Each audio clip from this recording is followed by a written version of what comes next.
O livro que eu vou te indicar neste vídeo é este aqui de Sistemas Digitais, um livro novo que eu tenho agora, Sistemas Digitais, Projeto, Otimização e HDL, Hardware Description Languages.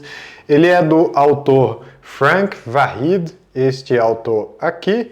É um livro que já estava na minha lista de espera, lista de compra para eu adquirir já faz algum tempo e eu estou gostando de conhecer.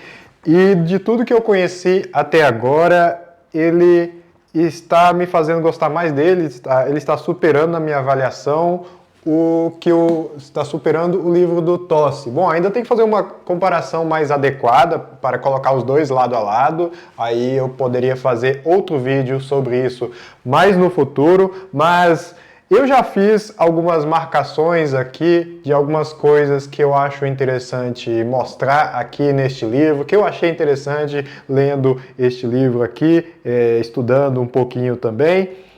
Aí você vai ver várias coisas aqui. Como eu sempre faço, vou deixar aqui na descrição meu link de afiliado para você ver quanto que está custando este livro na Amazon e talvez se quiser comprar esse livro também, que foi onde eu comprei também.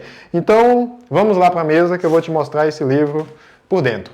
Bom, aqui temos o livro Sistemas Digitais, Projeto, Otimização e HDLs, Frank Vahid, da Bookman. Então, vamos abrir este livro aqui. Essa editora tem vários outros livros aqui que você pode conhecer também, mas vamos lá. O autor deste livro é esse aqui, o Frank Vahid, professor de Ciência de Computação e Engenharia Elétrica. Deixa eu dar um zoom aqui. Professor de Ciência da Computação e de Engenharia Elétrica da University of California. Então, basicamente, ele é daquela mesma região onde fica o Vale do Silício, de onde saiu tanta coisa de tecnologia, né? E é interessante que muitos desses livros, o autor é professor de alguma universidade, mas também tem experiência em alguma empresa, alguma fábrica, alguma indústria, como aqui ó, ele falou, trabalhou na Hewlett Packard, na HP, na AMCC, na NEC, Motorola, fabricante de equipamentos médicos e várias outras coisas aqui que são muitas coisas. Bom, vamos aqui falar o que encontramos aqui dentro. Prefácio. Aqui ele dá um direcionamento de para quem que é o livro, né? Deixa eu ajustar aqui um pouco. Bom, aí ele fala aqui, ó, os circuitos digitais que formam a base dos computadores de propósitos gerais e também dispositivos especiais, como telefones celulares, consoles de videogames, estão alterando drasticamente o mundo. Então, aí ele fala assim, projeto digital, te dá compreensão para estudar essas coisas aqui, vai ser útil para a sua carreira e tudo mais. Ele dá umas mensagens aqui boas para as carreiras aqui também. Sempre interessante ler essas coisas aqui também, que é uma visão, um pouco da visão de mundo que o autor coloca aqui, que passa para os seus leitores, né? E, de certa forma, alunos também, né? Se você aprende com ele, embora não pessoalmente, mas aqui ele fala que engenheiros trabalham em grupos e tal, aí vai falando de outras coisas e tal. Aí ele dá uma mensagem aqui para professores.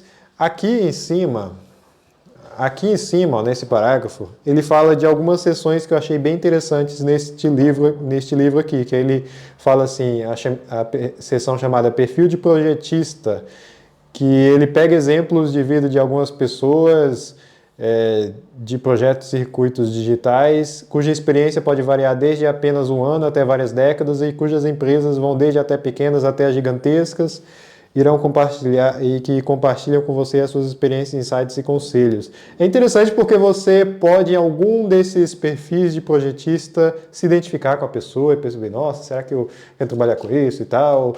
Aí você se motiva mais para estudar, né? Aqui ele vai falando mais sobre o livro, características do livro aqui, ó, deixa eu ajustar o zoom aqui, ó. Muitas aplicações e figuras, realmente, eu vou mostrar mais para frente, aprendizado através de descoberta, FPGA, aqui, Field Programmable Gate Arrays, HDLs, livros associados à introdução a HDLs, slides gráficos, tem slides gráficos aqui animados que você pode... Você não, ele está dizendo professores interessados, né? Então, acho que não vai se aplicar para a maioria aqui. Manual completo de soluções. Muita gente pergunta se o livro tem respostas ou não. Eu acho que isso, sinceramente, eu acho que isso não é o mais importante de um livro, mas muita gente dá valor a isso, né? Aí aqui ele está dizendo aqui, ó, manual completo de... Não estou apontando aqui, agora está mostrando. Manual completo de soluções. Os professores podem obter o manual completo, cerca de 200 páginas, contendo as soluções de todos os exercícios, mas aparentemente é só para professores que se cadastrarem lá no site, enfim. Mas mesmo assim, não tendo resposta para os exercícios, você consegue estudar bastante porque tem os exemplos resolvidos, esse tipo de coisa, né? Tem algumas abordagens que ele indica para estudar esse livro aqui, ó, focado em RTL, tradicional com alguma reordenação, abordagem tradicional. Então você pode ver várias formas de estudar esse livro aqui conforme a sua realidade, né? Eu não sei se eu falei, mas esse livro aqui é voltado basicamente para estudantes de engenharia e de computação. Eu vi escrito em algum lugar aqui, só que eu estava procurando onde que era para te mostrar exatamente. É bom te mostrar isso. Mas, para começar aqui, uma coisa que me chamou a atenção, aqui ele falou aqui, ó, isso se aplica independente de sua graduação ser em engenharia elétrica, engenharia de computação ou mesmo ciência da computação. Então, basicamente, essas 3 áreas aqui são o foco deste livro. Então, vamos aqui, revisores e avaliadores, sumário. No sumário, a gente pode saber o que ele ensina aqui. Deixa eu dar um zoom aqui. Introdução. A introdução é bem interessante, o jeito que ele mostra. Projeto lógico combinacional. Capítulo 3, projeto lógico sequencial. Capítulo 4, componentes de blocos operacionais. Capítulo 5, projeto em nível de transferência entre registradores, RTL. Register Transfer Level, otimização e trade-offs, implementação física. Então, como que toda essa tecnologia de circuito integrado, de circuitos digitais é implementada fisicamente? Aí está aqui, né? O que mais? Capítulo 8, processadores programáveis. Capítulo 9, linguagens de descrição de hardware. Apêndice A, de álgebra booleana. Apêndice B, tópicos adicionais de sistemas binários de numeração, exemplo estendido de projeto RTL. Agora vamos para a introdução. A introdução é muito interessante. Vamos ajustar aqui, ó. Com a introdução ele começa contando uma historinha, né?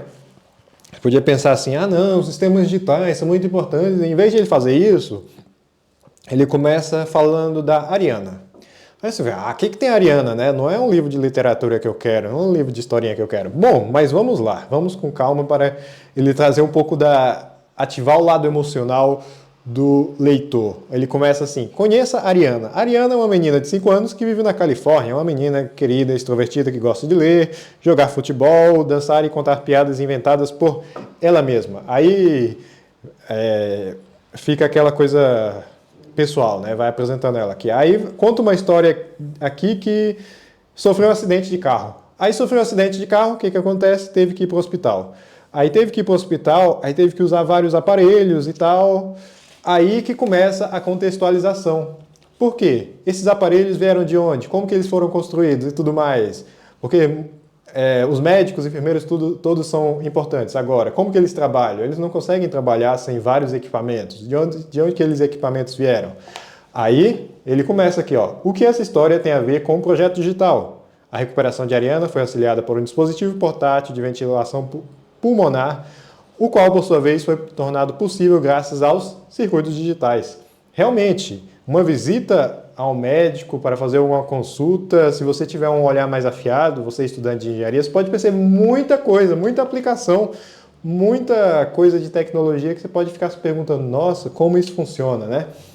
Aí, durante as 3 últimas décadas, a quantidade de circuitos digitais que pode ser colocada numa única pastilha de circuito integrado de computador aumentou espantosamente, aproximadamente 100 mil vezes, acredite se quiser. Então, aí ele já faz isso aqui para mostrar também como que o desenvolvimento da tecnologia nessa e em outras áreas facilitou com que o custo de produção de algumas coisas, de alguns aparelhos, ficasse bem menor e ficasse viável produzir algum aparelho dessa aplicação. Aqui, por exemplo, um respirador, o ventilador pulmonar, melhor falando, né? Então, aí ele dá aqui até um exemplo aqui, ó. No caso, o ventilador era o Pulmonetics LTV 1000.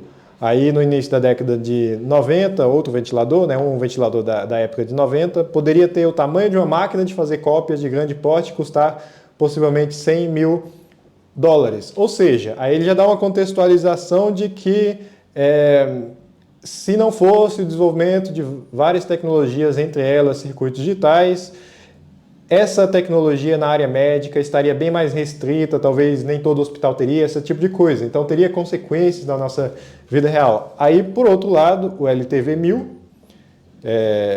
não é maior nem mais pesado que este livro, olha só, ele já faz uma comparação muito boa, e custa apenas alguns poucos milhares de dólares, suficientemente pequeno e barato para ser transportado em helicópteros e ambulâncias de resgate médico. Aí ele vai falando aqui de como os circuitos digitais vão ajudando, aí, ó, em cada ciclo de respiração o aparelho requer milhões de cálculos para saber o que tem que fazer lá com o paciente. Então ele até dá uma ilustração aqui, ó, aqui é um aparelho médico, aí a ilustração com portas lógicas de o que tem por dentro, né? Nossa, eu achei essa introdução maravilhosa para conectar o estudo de circuitos digitais ao mundo real, né? Para que ninguém fique reclamando, mas não tem aplicação prática. Olha, tá cheio de aplicação prática aqui para te mostrar onde que é utilizado, né? Aí ele fala do ventilador, mas lendo aqui e imaginando mais, você já pode imaginar várias coisas, já pode pensar em várias coisas que a tecnologia com circuitos digitais, com sistemas digitais possibilitou, né? Pensando, sei lá, uma cadeira de rodas melhor, não sei se ele está falando isso aqui, a cama de hospital, que dá para levantar e tal, isso aqui eu já estou imaginando, né? Mas dá também. Aí, ó, o ventilador pulmonar é apenas um de milhares de dispositivos úteis que surgiram e criados graças à era dos circuitos digitais. Aí, olha só, vou até dar um zoom aqui para a gente ler esse parágrafo aqui, ó. Vários aparelhos que foram possibilitados, que na verdade muitos a gente usa, alguns já ficaram desatualizados, ó, freios, airbags, câmeras, câmeras digitais, DVD, DVD é uma coisa que eu não sei se mais se usa, máquina de fax, no Brasil não se usa mais, boa parte do mundo não se usa mais, na verdade, impressões digitais, próteses, marca-passo, pager, acho que não se usa mais em lugar nenhum, computador pessoal e tal. E a lista continua. Então, são vários equipamentos, além do computador, além do celular que a gente utiliza de sistemas digitais, além da calculadora, vários de automação de casa, está em todo lugar.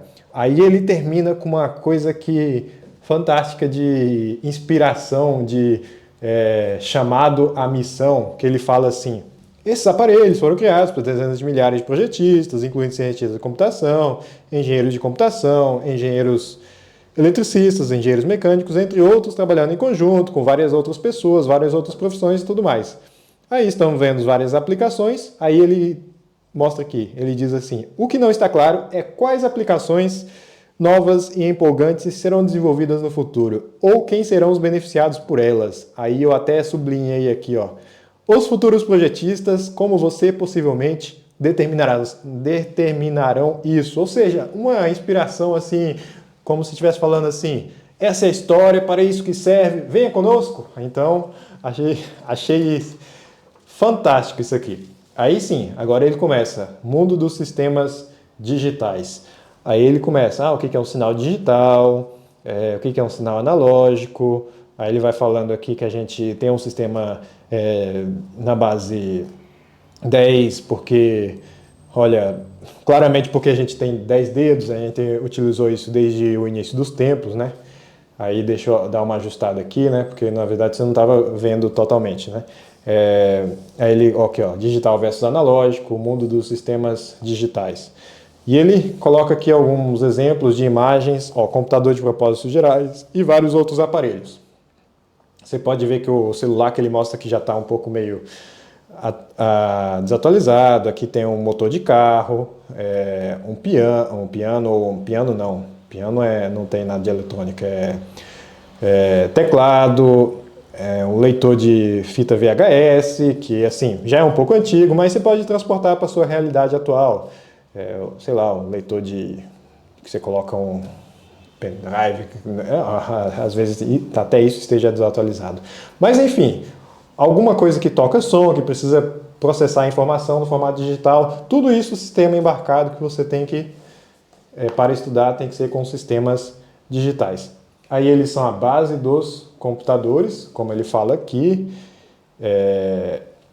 e não computador não só computador pessoal, computador de propósitos gerais, como isso aqui, mas vários outros que a gente utiliza. A maquininha de cartão, quando a gente vai pagar alguma coisa, várias coisas assim.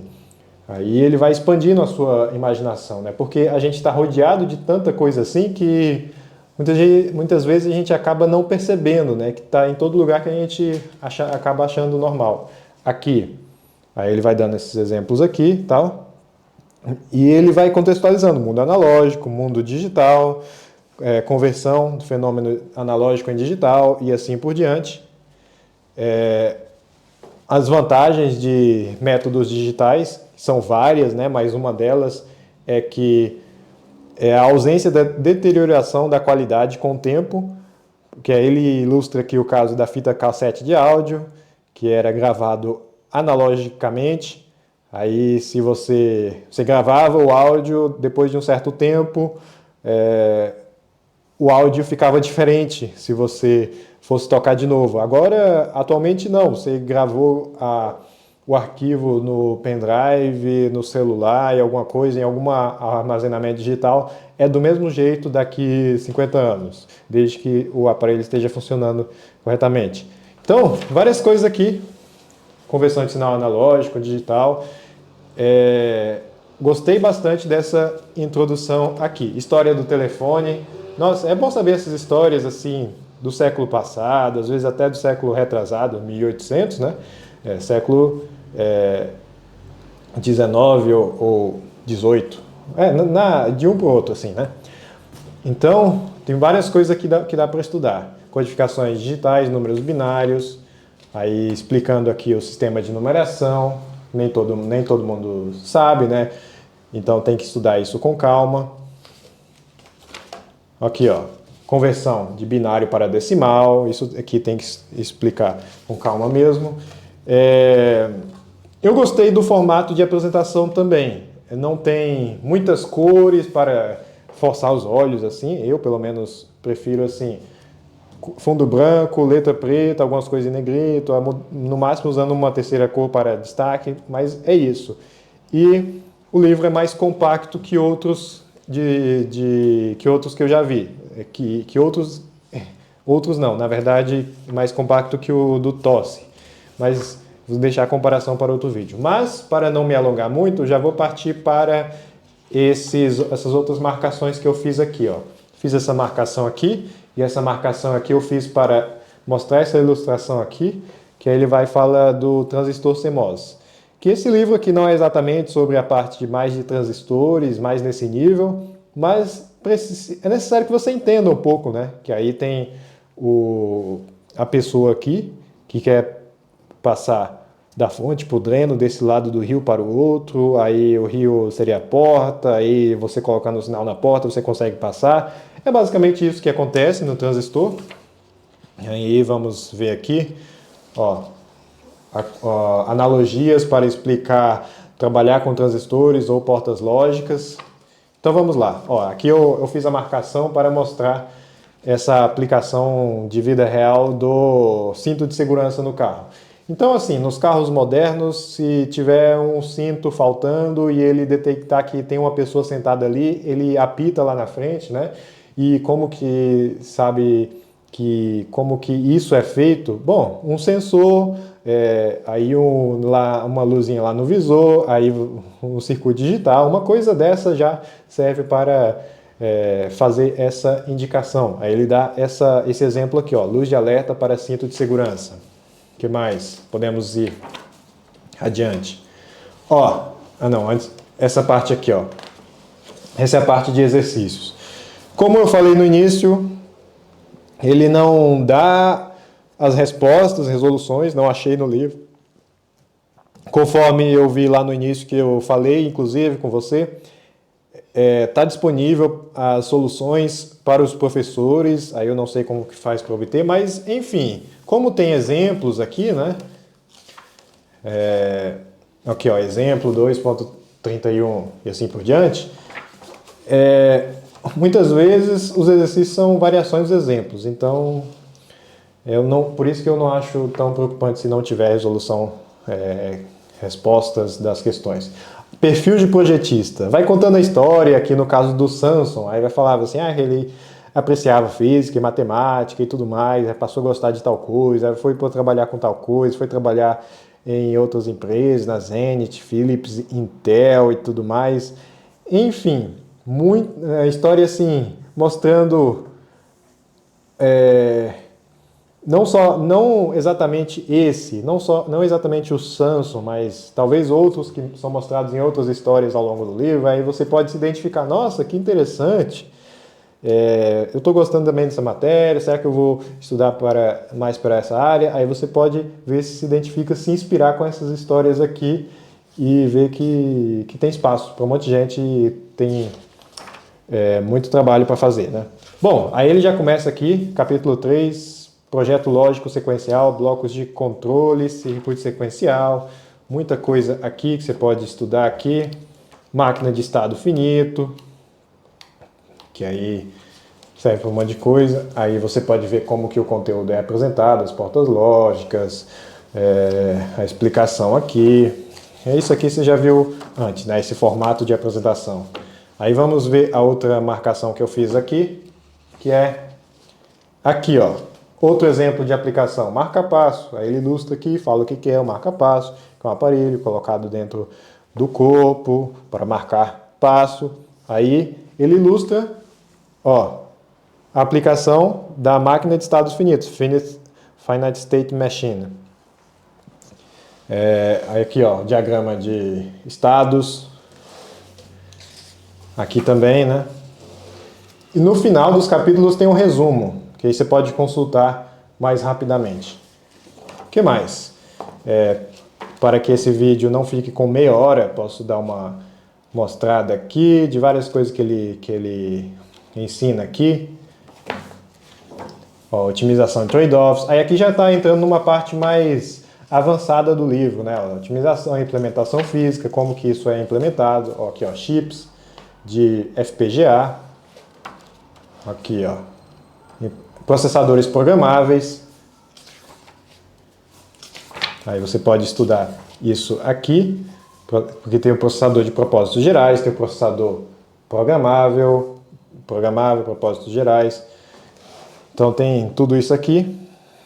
Aí você pode ver isso nessa parte aqui. Aí, linguagem de descrição de hardware. No caso, aqui escrito em linguagem de descrição de hardware. Na verdade, isso aqui não é linguagem de descrição de hardware, não. Agora que eu li aqui, ó. Descrição comportamental em System C da bancada de teste para... Isso aqui está na cara que é a linguagem C, né? Mas, aí aqui sim, ó. Linguagem de descrição de hardware, VHDL. Aí que é usado para descrever hardware. VHDL, Hardware Description Language, que é o HDL. Aí tem várias coisas aqui que você pode estudar.